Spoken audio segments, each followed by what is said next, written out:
मैं संजू जमुहर आप सभी का स्वागत करती हूँ यस के जमुहर चैनल पर। हवन गीत चल रही हूँ सुनाने आप सबके बीच में। आप सभी लोग बताइएगा कि ये हवन गीत आप सबको कैसा लगा। हमें ज़्यादा से ज़्यादा सपोर्ट करिए। सुबह सुबह होए हवनिया में हवन होला माँ के चरनिया में। सुबह सुबह होए हवनिया में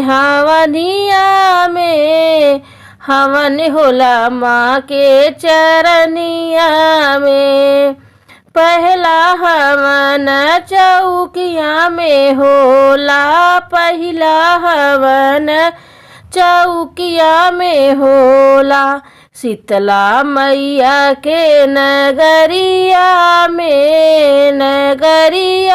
में हवन होला माँ के चरनिया में। शीतला मैया के नगरिया में हवन होला माँ के चरनिया में। सुबह सुबह होवे हवनिया में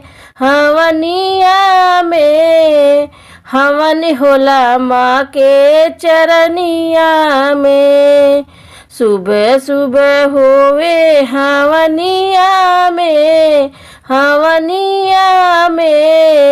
हवन होला माँ के चरनिया में। दूसरा हवन विंध्याचल में होला, दूसरा हवन विंध्याचल में होला। विंध्यवासिनी के नगरिया में हवन होला माँ के चरनिया में। विंध्यवासिनी के नगरिया में हवन होला माँ के चरनिया में। सुबह सुबह होवे हवनिया में हवन होला माँ के चरनिया में। सुबह सुबह होवे हवनिया में हवन होला माँ के चरनिया में। तीसरा हवन बम्बा देवी में होला, तीसरा हवन बम्बा देवी में होला।